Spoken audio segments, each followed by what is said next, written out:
রাশিয়ার বিরুদ্ধে যুদ্ধে ইউক্রেনকে নতুন করে রসদ যোগাতে একের পর এক সহায়তার ঘোষণা দিচ্ছে পশ্চিমা মিত্ররা। এরই ধারাবাহিকতায় এবার দেশটিকে নতুন করে আরও $125 মিলিয়ন সামরিক সহায়তা দেওয়ার ঘোষণা দিয়েছে যুক্তরাষ্ট্র। হোয়াইট হাউসের national security council strategic communications coordinator John Kirby এ ঘোষণা দিয়েছেন।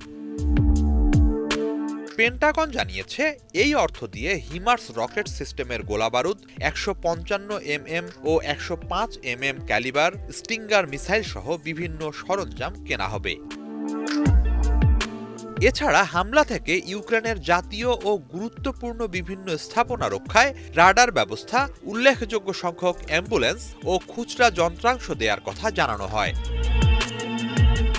তবে রাশিয়ার প্রেসিডেন্ট ভ্লাদিমির পুতিন বরাবরই বলে আসছেন, যুক্তরাষ্ট্র বা পশ্চিমারা ইউক্রেনকে যতই অস্ত্র সহায়তা দিক, তাতে যুদ্ধের বাঁকবদল ঘটবে না। পশ্চিমাদের সকল অস্ত্র ধুলায় মিশিয়ে দেওয়ার হুঁশিয়ারি দিয়েছেন তিনি।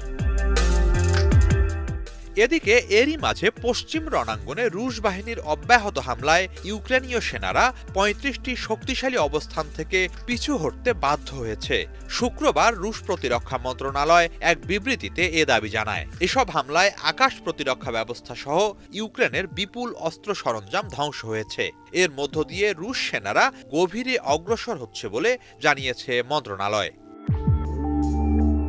হিজল জুবায়ের, বাংলা ভিশন।